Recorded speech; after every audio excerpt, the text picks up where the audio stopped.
Bom dia, graça e a paz de Jesus ao seu coração.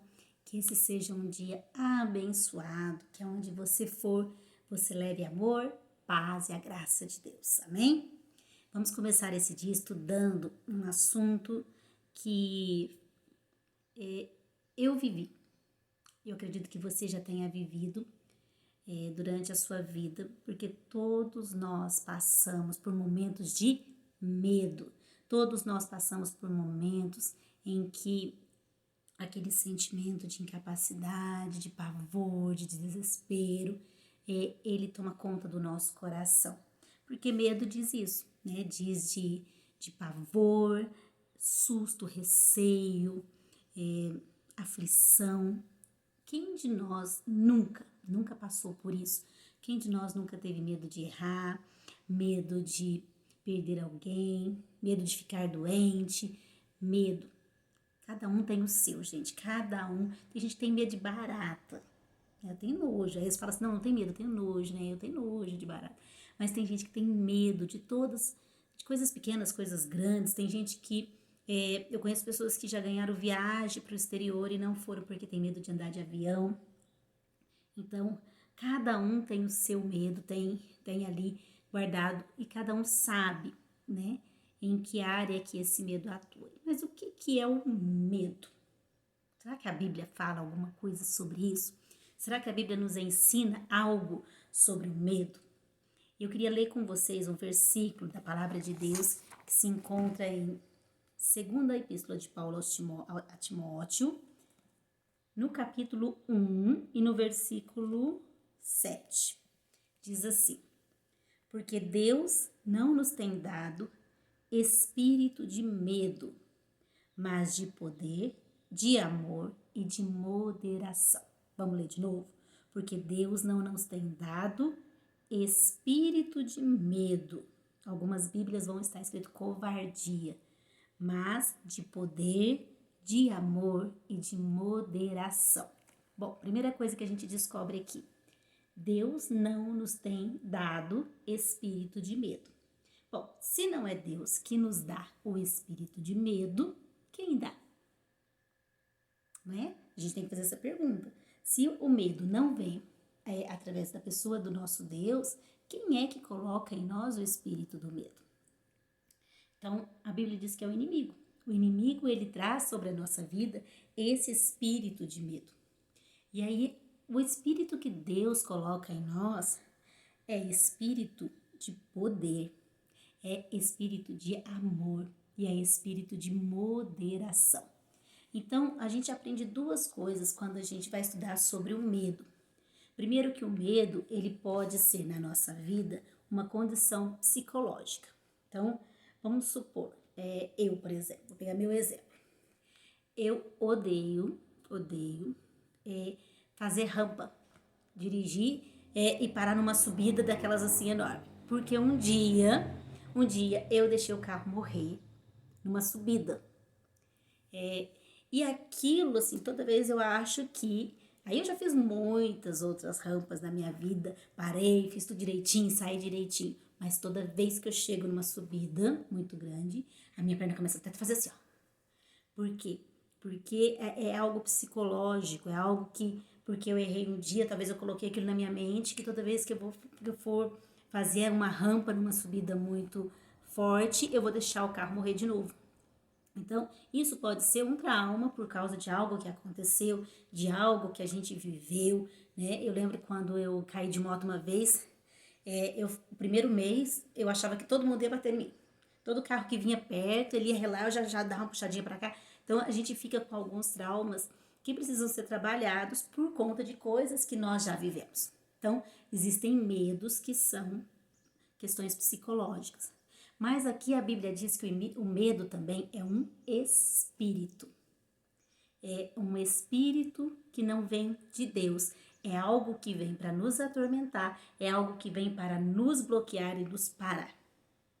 É essa a ideia do medo.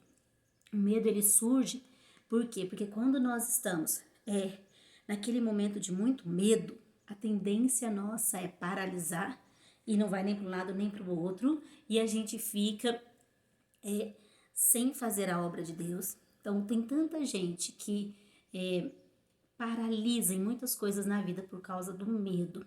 Eu li uma carta de um irmão uma vez pedindo ajuda para o pastor, dizendo: Senhor, pastor, me ajuda, porque eu tenho certeza da minha salvação, eu sei que Jesus está comigo. E eu orei e pedi para que Deus me desse oportunidade, colocasse pessoas na minha vida para que eu falasse do amor de Deus para elas. Só que de um tempo para cá eu tô tendo um medo de falar em público, um medo de estar com as pessoas. Eu não sei o que está acontecendo comigo. E o pastor orientou, falou: olha, esse medo não vem de Deus. É um medo que te paralisa, um medo que faz você não conseguir fazer a obra de Deus. É um medo que você precisa se atentar, porque aqui a Bíblia diz que é um espírito de medo que não é dado por Deus. E aí, o que a gente tem que fazer então? Porque o versículo continua assim: Deus não nos tem dado um espírito de medo, mas um espírito de poder, um espírito de amor e um espírito de moderação. Então aqui Deus nos dá três chaves, né? Primeiro, se o espírito do medo, se o medo ele é algo do espírito que vem do maligno para nos parar, nós precisamos lutar contra ele com o poder do Espírito Santo. E o poder para lutar contra as artimanhas de Satanás está no nome de Jesus. Então você precisa dizer: sai daqui, medo. Isso aqui não vem. Você precisa detectar a causa do seu medo, né? Que nem nesse caso desse jovem. O medo era algo que surgiu de repente na vida dele. Então ele detectou que aquilo não vinha de Deus para ele. Era algo que estava impedindo com que ele avançasse. E aí você tem que orar com fé e decretar em nome de Jesus: sai da minha vida, eu te repreendo agora em nome de Jesus, e expulsar aquilo da sua vida, da sua casa. Em 1 João 4:18 diz assim: no amor não há medo, ao contrário, o perfeito amor expulsa o medo, porque o medo supõe castigo. Aquele que tem medo não está aperfeiçoado no amor. Então, outra coisa que a gente vê, outra arma é o amor. Deus é amor. Então, quando você é aperfeiçoado em Deus, quando cada dia mais você cresce em Deus, quando cada dia mais você conhece Deus, você começa a entender que Deus é perfeito, que Deus é maravilhoso, que Deus é poderoso, que Deus é real, que Ele está com você em todo o tempo, que Ele é vivo e Ele está ali. Isso te impede de ter medo, porque você começa a conhecer o caráter de Deus e você sabe que o Deus que te deu a vida vai cuidar dela, que o Deus que prometeu vai cumprir as suas promessas, que Deus é fiel e aquele conhecimento do amor de Deus e do cuidado de Deus, do cuidado que Ele tem para com você como filho, te faz ficar forte e vencer o medo. Então, quanto mais você conhecer o amor de Deus, quanto mais você conhecer o caráter de Deus, menos medo você vai sentir. Tem um versículo que está escrito aqui em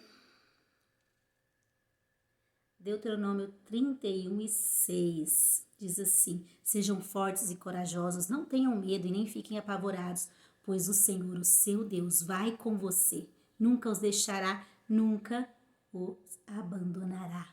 Então aqui está dizendo que Deus iria com o povo de Israel, né? Ele cuida, ele está ali. E quando a gente começa a crer nesse amor que cuida, nesse amor que abraça, nesse amor que conforta, nós entendemos que esse é o nosso Deus. Então, na hora que o medo vem, você fala assim: eu sei que Deus está aqui comigo, eu sei que Deus vai me ajudar a vencer esse trauma, eu sei que eu vou fazer aquela rampa em nome de Jesus, e eu vou. E aí você vai, porque Deus vai te dando força, consciência da presença dEle. Nós precisamos ter isso, consciência da presença de Deus em todo o tempo. Deus está aqui comigo, eu não preciso ter medo. Ele está cuidando de mim, porque Ele é o Deus de amor.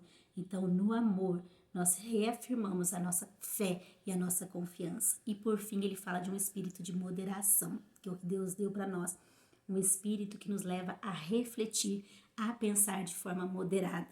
A Bíblia diz que nós temos que pegar todo o pensamento que não condiz, levar cativo, prendê-lo. Por quê? Porque tem muita coisa que a gente tem medo que não é real. Vocês já pararam para pensar? Para pensar, por que eu tô com medo disso? Isso pode vir a acontecer? Isso já aconteceu antes? Tem muita coisa que passa pela nossa mente que nunca aconteceu e que nunca vai acontecer. Não é uma realidade, só que a nossa mente fantasia aquilo. Então, levar esse pensamento cativo, não, isso aqui não é real, eu não tenho que ter medo disso. Então, pare e analise os seus medos. Às vezes são coisas fantasiosas. Eu já fantasiei na minha mente, medo de perder alguém. E aí, de repente, você começa a imaginar que aquela pessoa que você ama tá morrendo, sofreu um acidente, tá no caixão. A hora que você vê, você tá chorando. Você está lá em lágrimas por algo que não aconteceu. Então, são pensamentos que não são reais. Nós precisamos controlar a nossa mente e colocar aqui dentro coisas que vão fazer-nos pensar coisas que vão ajudar o nosso progresso, a nossa caminhada, e não que vão trazer medo para a nossa vida e que muitas vezes nem são reais. Então, 3 coisas que nós aprendemos. Primeiro, se você entende que aquele medo que está sobre você é um espírito de medo lançado por Satanás na sua vida para te amedrontar e te parar, repreenda-o em nome de Jesus. Segundo, firme-se no amor e no caráter de Jesus, nesse espírito de amor que Deus colocou em nós. Porque quanto mais você conhecer o seu Deus, quanto mais você amar o seu Deus, mais você vai conseguir vencer o medo na sua vida. E terceiro, controle com moderação a sua mente. Não permita que a sua mente pense coisas que vão te levar a ter medo, que não são reais. E se você precisar de ajuda de alguém, até mesmo de um psicólogo, procure um psicólogo para te ajudar. Porque às vezes são traumas psicológicos que precisam da ajuda de um profissional. Mas vença o medo com amor. Deus não te deu esse espírito. Uma vez eu vivi uma experiência foi muito forte na minha vida, que toda vez que eu ficava sozinha em casa, que eu ia estudar a palavra de Deus, eu sentia medo. Era um medo que estava virando um pavor. Eu achava que tinha gente entrando, eu chegava a escutar, parecia que tinha alguém mexendo no portão. Então, toda hora eu ia lá e olhava, toda hora eu ia lá e olhava. E aquilo foi por vários dias e eu falei, gente, eu nunca tive medo de ficar, eu morei sozinha lá em Araraquara, muitas vezes eu fiquei sozinha em casa e eu nunca tive medo, né? Por que isso está acontecendo? E um dia, à noite, eu estava sozinha em casa, e o gatinho vinha, corria, e eu com aquele medo, e ele escondia atrás das minhas pernas, depois o gatinho olhava o corredor, voltava, escondia de novo. E aquele dia eu percebi que aquele medo não era real, que aquele medo não era algo natural, que aquele medo era algo espiritual. Era um espírito de medo que estava me amedrontando para que nos momentos que eu estivesse sozinha, eu não buscasse a Deus, eu não orasse, eu não lesse a palavra. E naquele dia, eu lembro que eu levantei aqui dentro da minha casa e comecei a expulsar. Falei, sai em nome de Jesus. A partir de hoje, o medo não vai mais me dominar. Se há algum espírito de medo, nesse momento eu te repreendo e te mando sair em nome de Jesus. Não no meu nome, porque eu não tenho poder para nada, mas Jesus tem poder para todas as coisas. E eu repreendi aquilo, e eu orei, e eu cantei, eu não sou mais escravo do medo, eu sou filha de Deus. E eu fui orando, e eu fui falando, e aquilo saiu. Nunca mais eu tive aquele sentimento de medo daquela forma. Então, muitas vezes você vai precisar repreender o espírito de medo. Faça isso com fé, em nome de Jesus. Sabe, clame por Jesus e repreenda e não permita que isso chegue na sua vida. Para cada um vai ser de uma forma, mas peça discernimento espiritual. Deus, que medo é esse? Por que isso agora está surgindo na minha vida? Me ajude, clame ao Senhor e Ele te ajudará. Repreenda em nome de Jesus. Viva no poder do Espírito Santo. Conheça o caráter de Deus e confie nesse caráter e pense com moderação. Essas são algumas armas que a palavra de Deus nos ajuda, nos dá para nós lutarmos. E eu posso te dizer de experiência própria que a gente precisa lutar, a gente precisa se levantar, porque Deus tem nos dado um espírito de poder, um espírito de ousadia e não um espírito de medo. Isso não vem de Deus para a sua vida. Lança fora em nome de Jesus. Eu estarei aqui orando por você. Se você precisar de ajuda nessa área, me manda um recadinho, vamos orar junto, até que a gente vença esse espírito de medo, seja ele psicológico, seja ele do inimigo, nós vamos vencer em nome de Jesus, amém? Que a graça, a paz e a misericórdia do Senhor esteja sobre a sua vida nesse dia, amém?